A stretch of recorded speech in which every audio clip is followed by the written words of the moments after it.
नमो नमः। अहमस्मि डॉक्टर शुभेन्दु पाठक, अंशकालिक सहायक प्राचार्य दर्शन, पूर्णिमा राम प्रताप संस्कृत महाविद्यालय बेगनी दरभंगा। प्रियांशु छात्रः, आज से पूर्व की कक्षा में हमने अर्थात 28/9 को उपशास्त्री द्वितीय वर्ष के छात्रों को वैशेषिक दर्शनांतर्गत संख्या के संबंध में कह रहे थे,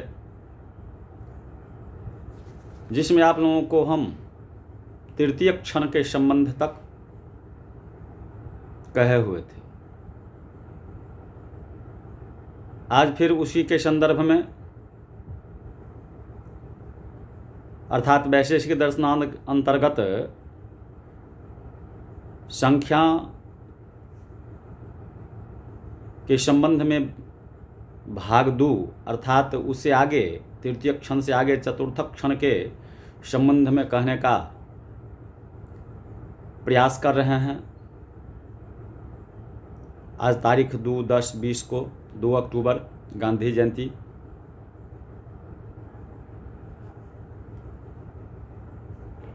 तो प्रियांशु छात्र,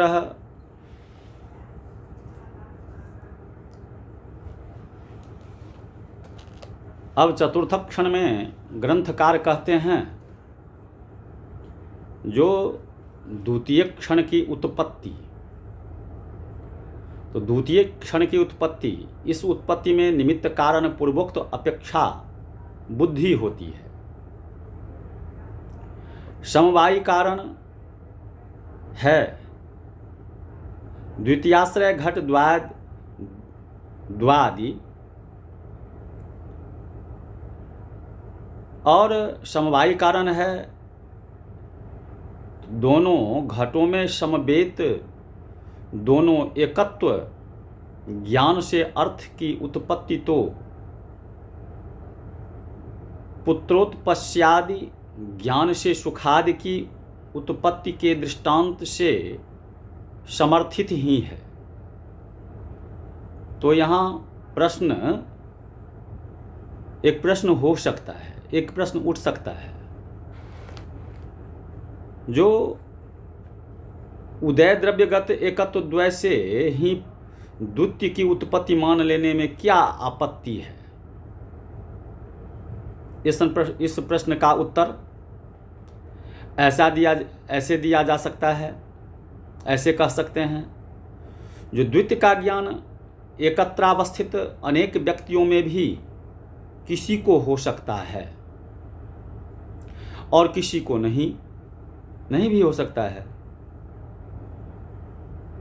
यदि द्वितीय गुण भी रूपादि की तरह बुद्धि भिन्न पदार्थ जन्य हो, तब तो सबों को उस द्वित्व का ज्ञान अवश्यमेव होना ही चाहिए था,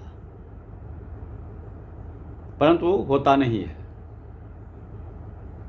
अतः फल बल से द्वितीय को अपेक्षा बुद्धि जन्य माना जाता है,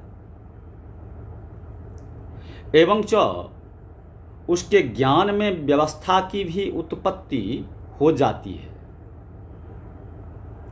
जिसे उक्त अपेक्षा बुद्धि होती है, उसे द्वितीय का ज्ञान होता है, अन्य को नहीं। तो चतुर्थ क्षण के क में इस तरह का बात। अब चतुर्थ क्षण के ख में एकत्व ज्ञान का विनाश, ग में अपेक्षा बुद्धि की स्थिति।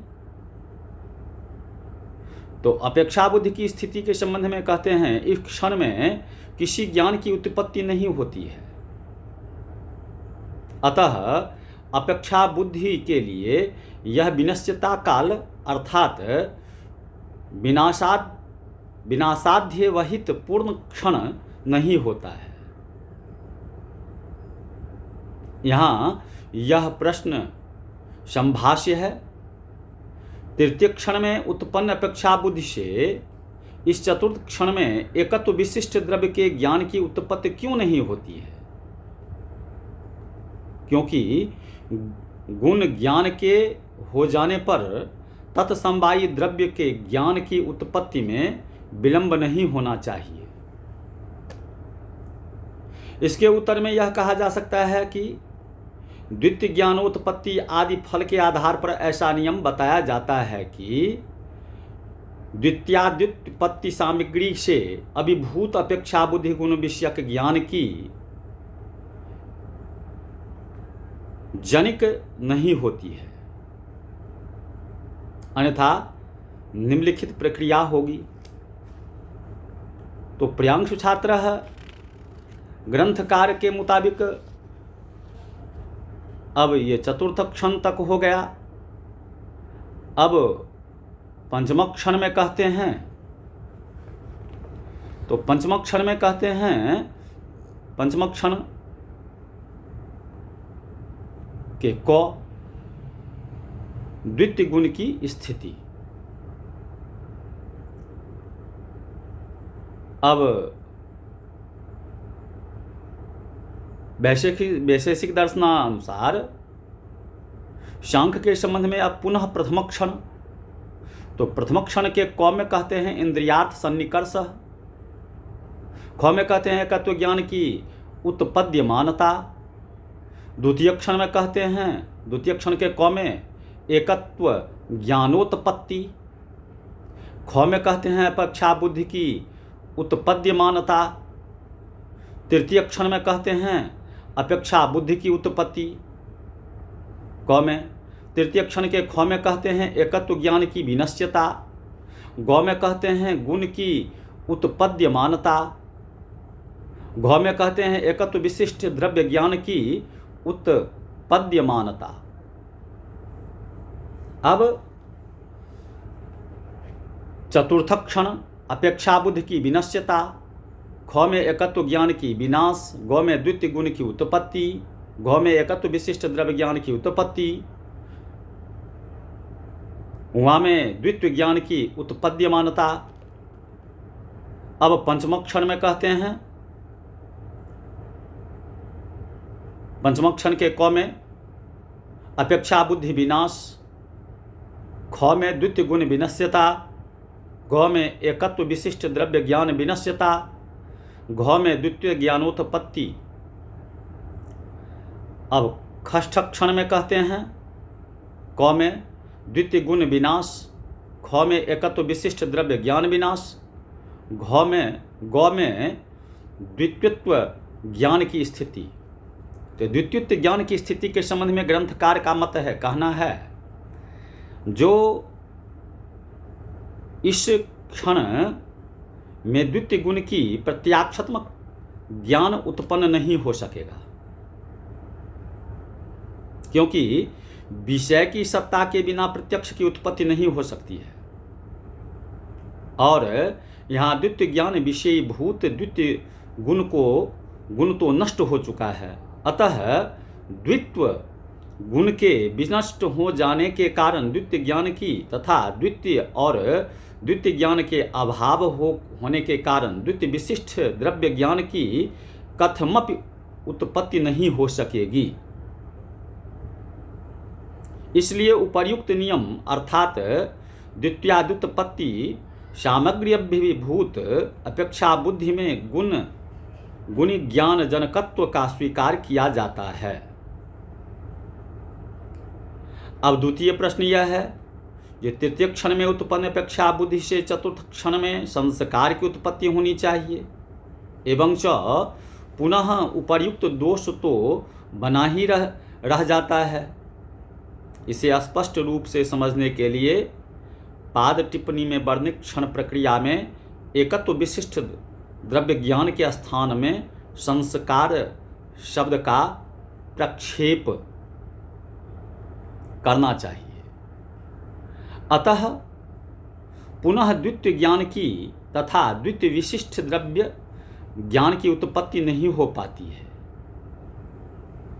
इसके उत्तर में यह समझना चाहिए कि केवल गुण विषयक ज्ञान प्रकृत स्थल में अनेक एकत्व विषयक अपेक्षा बुद्धि में संस्कारोत्पादन सामर्थ्य नहीं होता है। अतएव सर्वत्र द्रव्य के साथ ही गुण का स्मरण होता है, स्वतंत्र रूप में नहीं, एवं च मूल दृष्टि निर्दिष्ट द्वितीयोत्पत्ति प्रक्रिया में कोई अनुपत्ति नहीं रहती है। विशेष विवरण आकर ग्रंथों में देखना चाहिए। तो प्रियांशु छात्र आज की कक्षा में बस इतना ही। पुनः इससे आगे की कक्षा में हम आप लोगों को